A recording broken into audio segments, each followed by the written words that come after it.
ಪಾಕಿಸ್ತಾನಕ್ಕೆ ಅಂತಾರಾಷ್ಟ್ರೀಯ ಹಣಕಾಸು ನಿಧಿ ಖಡಕ್ ಆಗಿ ವಾರ್ನಿಂಗ್ ಕೊಟ್ಟಿದ್ದಾರೆ. $1 ಬಿಲಿಯನ್ ಸಾಲ ಕೊಟ್ಟ IMF ಪಾಕಿಸ್ತಾನಕ್ಕೆ 11 ಷರತ್ತುಗಳನ್ನು ವಿಧಿಸಿದೆ. 17.6 ಟ್ರಿಲಿಯನ್ ರೂಪಾಯಿಗಳ ಹೊಸ ಬಜೆಟ್ಗೆ ಸಂಸತ್ತಿನ ಅನುಮೋದನೆ, ವಿದ್ಯುತ್ ಬಿಲ್ಗಳ ಮೇಲಿನ ಸಾಲ, ಸೇವಾ ಸರ್ ಚಾರ್ಜ್ನಲ್ಲಿ ಹೆಚ್ಚಳ ಮತ್ತು 3 ವರ್ಷಗಳಿಗಿಂತ ಹೆಚ್ಚು ಹಳೆಯದಾದ ಬಳಸಿದ ಕಾರುಗಳ ಆಮದಿನ ಮೇಲಿನ ನಿರ್ಬಂಧಗಳನ್ನು ತೆಗೆದುಹಾಕುವುದು, ವಿಶೇಷ ತಂತ್ರಜ್ಞಾನಗಳ ಬಗ್ಗೆ ಯಾವ ಹಂತದ ಯೋಜನೆ ರೂಪಿಸಲಾಗಿದೆ, ಇವೆಲ್ಲ ವಿವರಗಳನ್ನು ನಮಗೆ ನೀಡಬೇಕು ಅಂತ IMF ಸೂಚನೆಯನ್ನು ನೀಡಿದೆ.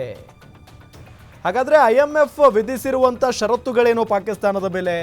ಪಾಕಿಸ್ತಾನದ ಸರ್ಕಾರದ ಮುಂದಿನ ಕಾರ್ಯಯೋಜನೆಗಳು, 2027ರ ಹಣಕಾಸು ವಿಭಾಗದ ರೂಪುರೇಷೆಗಳನ್ನು ತಿಳಿಸಬೇಕು IMFಗೆ ಪಾಕಿಸ್ತಾನ. ವಾರ್ಷಿಕ ವಿದ್ಯುತ್ ಸುಂಕದ ರಿಬೇಸ್ ನೋಟಿಫಿಕೇಶನ್ ಅನ್ನು ಕೂಡ, ಅರ್ಧ ವರ್ಷದ ಗ್ಯಾಸ್ ಮೇಲೆ ಹಾಕಿದ ತೆರಿಗೆ ವಿವರವನ್ನು ಕೂಡ ತಿಳಿಸಬೇಕು IMFಗೆ.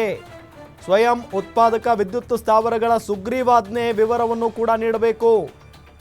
ಸಾಲದ ಮೇಲೆ ವಿಧಿಸಿರುವ ಸರ್ವಿಸಿಂಗ್ ಸರ್ಚಾರ್ಜ್ ಇಳಿಸಬೇಕು. ವಿಶೇಷ ತಂತ್ರಜ್ಞಾನಗಳ ಬಗ್ಗೆ ಯಾವ ಹಂತದ ಯೋಜನೆಯನ್ನು ರೂಪಿಸಲಾಗಿದೆ ಅನ್ನೋದರ ಬಗ್ಗೆಯೂ ಕೂಡ ಮಾಹಿತಿಯನ್ನು ನೀಡಬೇಕು. ಬಳಕೆಗೊಂಡ ಕಾರ್ಗಳ ಆಮದಿಗೆ ಉದಾರೀಕರಣ ನೀತಿ ಇರಲಿ. 17.6 ಟ್ರಿಲಿಯನ್ ಬಜೆಟ್ನಲ್ಲಿ 1.7 ಟ್ರಿಲಿಯನ್ ಅಭಿವೃದ್ಧಿಗೆ ಮೀಸಲನ್ನು ಇಡಬೇಕು. 17.6 ಟ್ರಿಲಿಯನ್ ರೂಪಾಯಿಗಳ ಬಜೆಟ್ನ ಪಾರ್ಲಿಮೆಂಟ್ನ ಅನುಮೋದನೆ.